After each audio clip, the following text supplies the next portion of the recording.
how many people have never, ever, ever in their life seen these BMI trends from the Center for Disease Control? Most of us have. Basically what they are is they're maps of how fat we are as Americans. So they're color-coded maps. You look, the color denotes the percentage of people in a state that are over a certain weight, like blue is 15% or more fat. So in 1991, we were doing okay. I mean, we had some pudgy states, but nobody's kind of going all out of control. But in 1996, it's like a competition, you know. In 2003, you can see being the overachieving nation we are, like we're having to add new colors. Okay. Yeah. and I work with an unbelievably cool lab, and I've got these guys who know like space-age econometrics and stuff. We decided to figure out what would happen if the same trend in obesity, the same growth in body weight continued for the next few years. What would this map look like in 2025? You guys ready for that in the back here? It's going to be a long...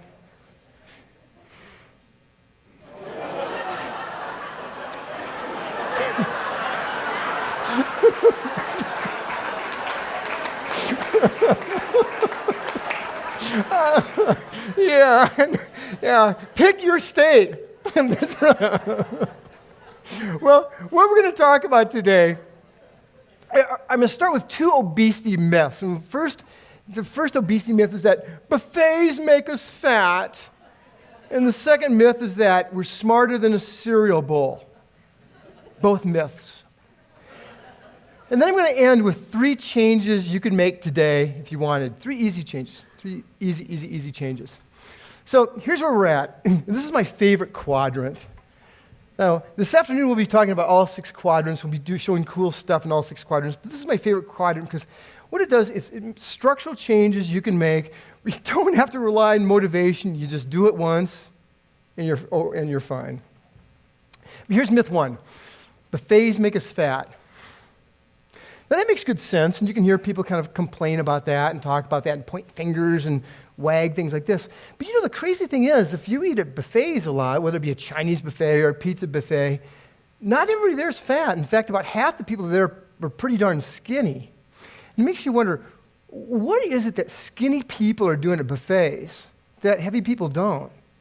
Maybe if we knew, there'd be some insight that we could use so that we could stay healthy and skinny.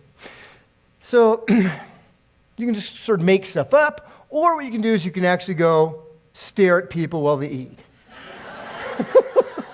And we chose option B. Okay. So we observed 423 diners at Chinese buffets in 6 different states across the nation. And we coded people. We sat down, we were sort of mystery diners. We sat down and pretended like we were eating, but we were just writing things down all the time. So we wrote down everything from how many people they're with, how many times they went up, how they ate, how many times they chewed. I mean, all sorts of stuff. We also this is kind of crazy, we even had measures of their BMI because we had these space-age mats developed that had when people stepped on them, it goes, bing, it shows you their weight. And then we had this kind of laser thing that showed people's height too, you know, but I think it was like blinding people or something, so we had to get rid of that. And so we had all these cool measures of what was going on. Now, what do you think differentiated skinny people from the heavy people? Now, clearly you can say, well, those skinny people probably ate less. Am I right? And they ate better? Yeah, sure they did. But what else did they do differently? Now, think of what happens if you've seen skinny people eating at buffets. What do they do differently that their heavy counterparts don't? I'm sorry? They don't eat everything on their plate. And they don't. What else do you think they do differently? Smaller portions. Smaller portions, okay. They don't go back quite as much. It's interesting. One of the things we find is that they go back just as many times. It's just they put so little on their plate, and then they don't eat it all either. Well, here's stuff we found. Let's take a look at a skinny person here. Here's what the thin diners did. On average, they sat 16 feet farther away from the buffet than heavy people. 16 feet. Now, 16 feet is not very much. It's essentially from your table to, about your table. Okay? They were 3 times more likely to face away from the food. Okay? About 23% of the people who were skinny faced the food. About 71% of the people who were heavy faced right toward it. Watching. That coconut shrimp chicken, that's not going anywhere.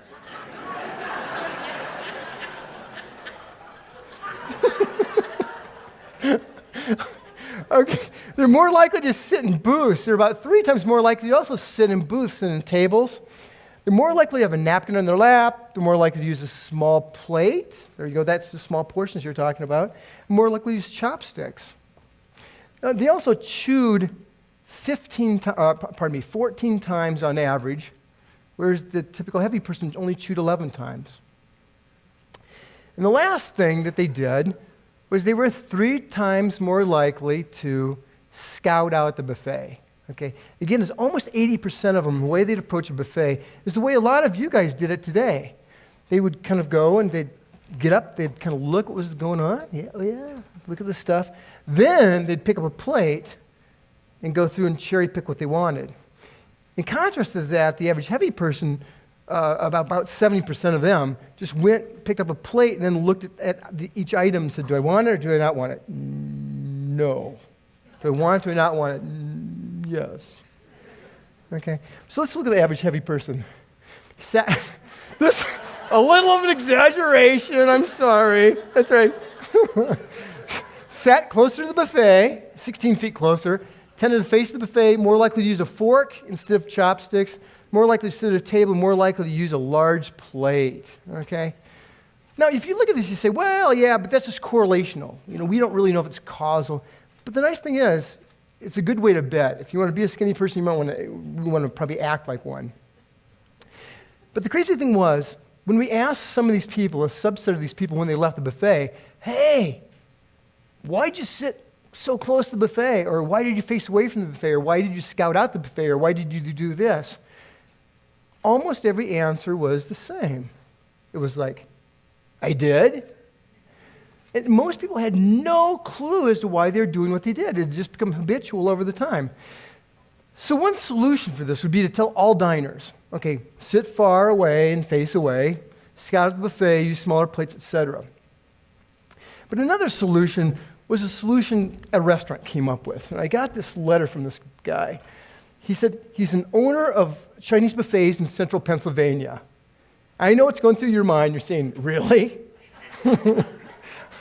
That's buffets plural in central Pennsylvania? Well, he said, I own some buffets. Thank you. Because of this research, I'm now saving all sorts of money on food costs. And he said, here's what he did. He bought smaller plates. He made chopsticks the default. So you could get a fork if you wanted to, but you had to ask for it. And then you have some waiter or waitress rolling their eyes when they get it for you. Instructed the wait staff to seat people far from the buffet until the tables filled up, and put all plates behind the buffet to force people to scout out. So they at least had to walk by all the food before they could get their plate. And the last, he put in some buffets, he put plants between the tables and the buffet so people weren't always looking at it going, coconut shrimp. So I called this guy back because it was a really nice written letter, and you could tell English wasn't his first language, and he took the time to do it. And I called him back to thank him. I said, oh, by the way, he said, how many, oh, no, he said, I did it, but it really took me a long time. And I said, oh, why? I mean, it looks like most of these you could do overnight. He goes, I've got 63 buffets. Incredible changes for him that helped him save money, but more importantly, helped people become slim by design, because of the way he did that.